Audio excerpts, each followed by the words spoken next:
গভর্নমেন্টের কাছে মানুষের প্রত্যাশা বেশি থাকবে নিঃসন্দেহে, অনেক বেশি প্রত্যাশা থাকবে।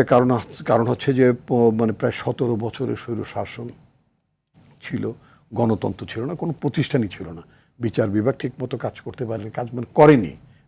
দলীয় লোকজন বিচারপতি, প্রধান বিচারপতি হয়েছে, দলীয় ব্যুরোক্রেসি, পুলিশের প্রধান থেকে শুরু করে সব কিছু মিলিয়ে মানে দেশটা তো আর দেশটা থাকেনি আর কি, সোজা কথা। ভোট ঠোট নাই, কিছুই নেই।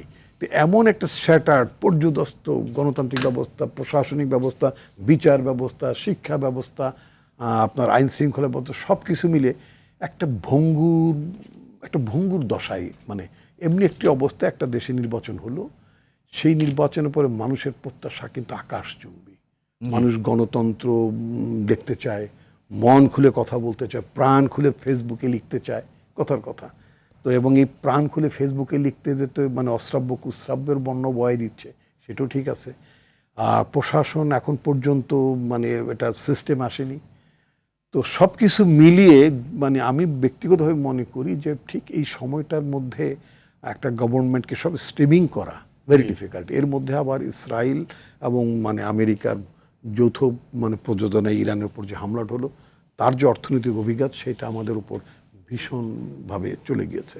165 কোটি টাকা প্রতিদিন তেল বাবদ বাড়তি টাকা দিয়ে আমাদের যদি তেল পারচেস করতে হয়, এটার একটা হিসাব আমরা দেখেছি।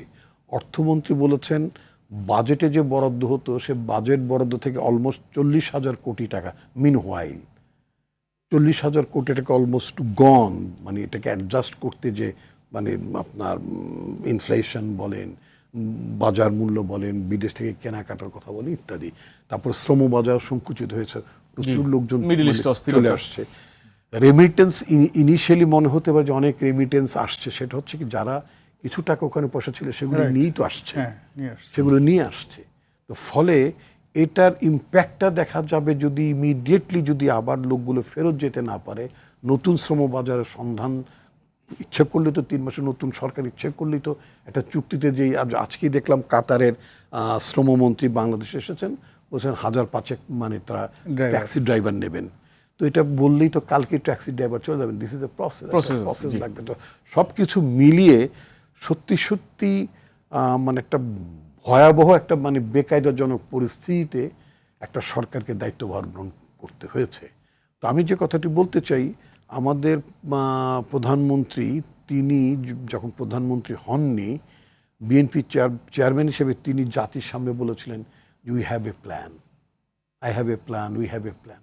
যিনি দলনেতা হন তিনি সেভাবেই বলেন যে আই হ্যাভ এ প্ল্যান, অর্থাৎ তোমাদের আশ্বস্ত করতে চাই, ঘাবড়াবার কোনো কারণ নেই, আমি একটা জাতিকে সঠিক নির্দেশনার দিকে নিয়ে যেতে পারবো। আমরা দলগতভাবে, অর্থাৎ উই হ্যাভ এ প্ল্যান, আমরা দলগতভাবে আমরা এই জাতিকে আমরা একটা রেস্কিউ করার একটা পরিকল্পনা আমাদের আছে, স্বপ্ন আছে। আমি ঠিক ওটার থেকে আশ্বস্ত এই কথাটা বলতে চাই, yes we have a prime minister. আমাদের একজন প্রধানমন্ত্রী আছেন যিনি জনগণকে আশ্বস্ত করতে পেরেছেন এবং তিনি জনগণকে স্বপ্ন দেখিয়েছেন। এখন এটা বাস্তবায়ন করার জন্য যে তার টোটাল টিম, মানে একজন ব্যক্তি তিনি পার্সোনালি তিনি হাত গুটিয়ে মানে অর্থাৎ হাতের শার্টের আস্তিন গুটিয়ে তিনি চলছেন, বিকজ উনি তো অন্যদের মতো স্যুট কোট লাগিয়ে তিনি মানে প্রচুর ঠান্ডার মধ্যে স্যুট গায়ে দিয়ে থাকছেন না, একবার নর্মালি থাকছেন একটা মিনিমাম টেম্পারেচারের মধ্যে, মানে যেটা চলে এরকম একটা টেম্পারেচারটা কন্ট্রোল করে থাকছেন। এটাকে তো আমাকে ফলো করতে হবে। আমি কি চাই এখন শেখ হাসিনার আমলে মানে রনির তো নিশ্চয়ই মনে আছে, আপনিও শুনেছেন, মাননীয় প্রধানমন্ত্রী বলছে মাননীয় প্রধানমন্ত্রীর নির্দেশনা, আজকে মৎস্য সপ্তাহে মাননীয় প্রধানমন্ত্রীর নির্দেশ, এখন চা খেতে হবে, সব কিছু মাননীয় প্রধানমন্ত্রীর নির্দেশনা মাননীয় প্রধানমন্ত্রীর ইচ্ছায় করতে হয়েছে। বাকিদের আর কোনো ইচ্ছা ছিল না, বাকিদের কোনো স্বপ্ন ছিল না, পরিকল্পনা ছিল, বাস্তবায়ন করার উদ্যোগ ছিল, সবই মাননীয় প্রধানমন্ত্রী করতেন।